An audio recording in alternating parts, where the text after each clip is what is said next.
ভারতের লোকসভা নির্বাচনে ৮০টি আসন নিয়ে উত্তরপ্রদেশ সবচেয়ে গুরুত্ব বহন করলেও ৪২ আসন নিয়ে দ্বিতীয় স্থানে থাকা পশ্চিমবঙ্গের গুরুত্বও কম নয়। প্রধানমন্ত্রী মোদী ও স্বরাষ্ট্রমন্ত্রী অমিত শাহর বারবার পশ্চিমবঙ্গ সফর তারও ইঙ্গিত দিচ্ছে।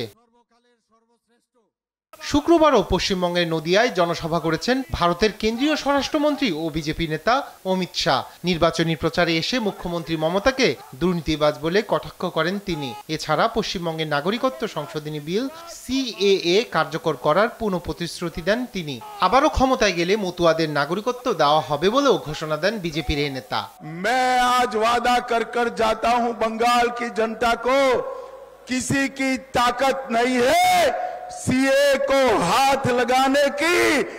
एक एक शरणार्थी को हम नागरिकता देंगे, ये नरेंद्र मोदी जी का वादा है। একই দিনে বর্ধমানের আসানসোলে নির্বাচনী প্রচার সভা করেন তৃণমূল কংগ্রেসের সর্বভারতীয় সাধারণ সম্পাদক অভিষেক বন্দ্যোপাধ্যায়। আসানসোলের প্রচার সভায় অভিষেক বন্দ্যোপাধ্যায় বলেন, বিজেপির বেলুন ফুটে হয়ে গেছে, পশ্চিমবঙ্গের মানুষ বিজেপিকে তাড়িয়ে দিবেন বলেও মন্তব্য করেন তিনি। কোহারা হারবে, তারপর আসানসোলে ঢুকতে দেবেন না।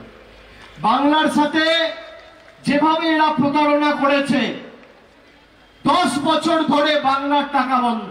এদিকে লোকসভা নির্বাচনের চতুর্থ দফায় অনুষ্ঠেয় ৮ আসনে এক ঝাঁক তারকা প্রার্থীদের দেখবে পশ্চিমবঙ্গের মানুষ। এ দফায় তারকা প্রার্থীদের মধ্যে রয়েছেন সাবেক ক্রিকেটার ইউসুফ পাঠান, কীর্তি আজাদ, কংগ্রেস নেতা অধীর চৌধুরী, মহুয়া মৈত্র, রাজমাতা অমৃতা রায়, অভিনেত্রী শতাব্দী রায় ও বিজেপি নেতা দিলীপ ঘোষ। রায়হান কবির শুভ্র, নিউজ ডেস্ক, দেশ টিভি।